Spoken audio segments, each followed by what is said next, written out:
How are you feeling? I just gave birth, so I'm really tired. Yeah. And can you tell me a bit about the child? It's a boy. It's a boy. Yeah. I named him after my old son, because that's what my husband wanted. That's it. May I ask his name? It's Jarrah. What are conditions like in the camp? Right now it's okay, you know, I get fed, I have a heater now, so, but, you know, it's kind of difficult getting around doing stuff for yourself, especially now that I have a child. Yes. So, yeah. Okay. Will you be able to care for him here? It's going to be a bit difficult because right now I don't have monies, because people without money, it's kind of hard to get around, you know, with the amount of things they give us, so yeah. Is life in the camp better than it was in Baghouz over the last few months? Definitely. I mean, I'm not starving. I have a roof over my head. You know, before I was sleeping outside, and and there was no medical care, so everyone was getting sick. My kids died because of sickness. So yeah. You have obviously been through a lot over the last few years. Could you describe for us what it has been like to live with and under Islamic State? You know, at first it was nice. It was like how they, you know, showed it in the videos. Like, you come, you make a family together, and then afterwards things got harder. You know, when we lost Raqqa, we had to keep moving and moving and moving. The situation got difficult. Yeah. Was there a point where you started to have second thoughts about your life in Islamic State, under Islamic State? Just only at the end, like after my son died, I realized I had to get out for the sake of my children, for the sake of my daughter and my baby. So, yeah. It was only at the end. It was only at the end. But you didn't have any regrets up until that point. What was it about Islamic State that attracted you? What did you like about it? The way they showed how you can go, they'll take care of you, you can have your own family there, you can do anything. You're living under Islamic law. Yeah. Did you know what Islamic State were doing when you left for Syria? Because they had beheaded people, there were executions. Yeah, I knew about those things, and I was okay with it at first, because, you know, I started becoming religious just before I left. And, you know, from what I heard, that Islamically that is all allowed, so I was okay with it. You didn't question that? No. Okay. There's a struggle going on in the UK now at home about whether you should be allowed to come home or not. You know that, do you? Okay. What are your feelings about that? I think a lot of people should have like sympathy towards me for everything I've been through. You know, when I didn't know what I was getting into when I left, and I just was hoping that maybe for the sake of me and my child, they let me come back. Okay. Because I can't live in this camp forever.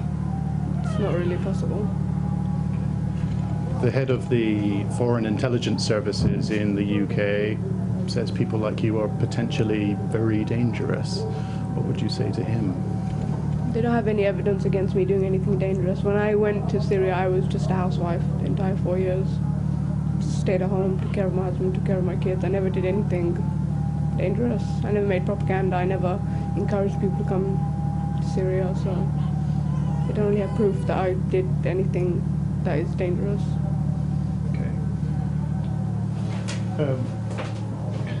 Your family have made an appeal for you to come home. They are pleading with the British government to allow you to come home. Do you have a message for your family? You know, just keep trying to get me back. I really don't want to stay here. I don't want to take care of my child in this camp because I'm afraid he might even die in this camp. So yeah, that's it. What do you think life would be like back in the UK? I don't know, because I know there would be a lot of restrictions on me. I wouldn't be free to do things like I used to be able to do. I don't know if they'll take my child away and all these things. That's kind of one of my biggest priorities, my child, because I left because of him. So I wouldn't want him to be taken away from me when I'm just trying to give him a better life. Yeah. If the authorities took the child away from you, would you accept that? It would be hard to accept. I would try my best to keep him with me. I don't see any reason why they would take him away from me. I don't. I think there are concerns because of what you have been through, views that people feel you may have or still have in regard to Islamic State. Just something they have to question me about before they take my child away, I guess. One question that people are asking is whether you can be rehabilitated. Yeah, it would be really hard. Everything I've been through, you know, I'm still kind of in the mentality of Dawla, you know, planes over my head and having an emergency backpack and starving, and all these things. It would be a really big shock to go back to the UK and like start life again. Yeah. May I ask, what was it that attracted you? Was it from watching videos? Was there somebody who recruited you, or a cleric who recruited you? What was it that prompted a 15-year-old girl to go to Syria? During the time I left, you know, Dawla was on the news and stuff, and like a lot of videos were coming out, and I saw all the videos on the internet, and that just kind of attracted me to them. Like it attracted a lot of people. Same as others. Okay. Do you know whether your friend Amira Abbas is still alive? I don't know. I haven't heard from her in a long time. Okay. Yeah. And how did you feel when your other friend, Khadija Sultana, died? It was a big shock because it was at the beginning of when we left. It was maybe a year after we left. It wasn't something I suspected. You know, it just came as a really big shock. Like now, if I heard that Amira was dead, I wouldn't be surprised. I would be hurt, obviously, but I wouldn't be surprised because of the situation she's still in. But when Khadija died, the situation was still good in Raqqa, you know. It just came out of nowhere. Do you feel that you have made a mistake? Do you think you've made a mistake when you look back at what you've been through over the last 4 years? A mistake in going back to going to Dawla? Yes, a mistake in coming here, living under Islamic State. In a way, yes, but I don't regret it because it's changed me as a person. It's made me stronger, tougher.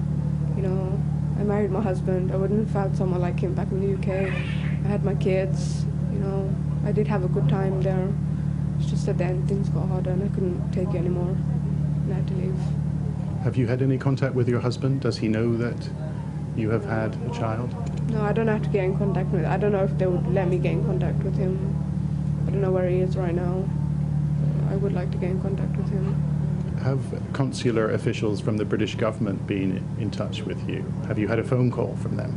No one, just another journalist, that's it. Nothing. Okay. No. Are you able to see the news, the coverage centering on you? Are you aware? No, I don't have my phone. I can't go on the internet. I don't know what's going on around me right now. Just getting in contact with my family was difficult. I just got lucky, I guess. You have had some contact with them, have you? Yeah, the last journalist that came, he contacted my family for me. Okay. Again, is there anything that you would like to tell them? Do you have a message for them? Just please don't give up on trying to get me back. I really don't want to stay here. That's it. It must have been a terrible shock for them when you left. Because at first, obviously, they did try and help. They did try and ask me to come back, but I kept saying no. them, and then afterwards they gave up, and now I'm kind of, after 4 years, I'm asking them for help now. It's kind of a big slap in the face to them, but I really need their help. What would you say to them? I'm sorry for leaving. And your future? Do you feel that there is the possibility of a good future for you and your son?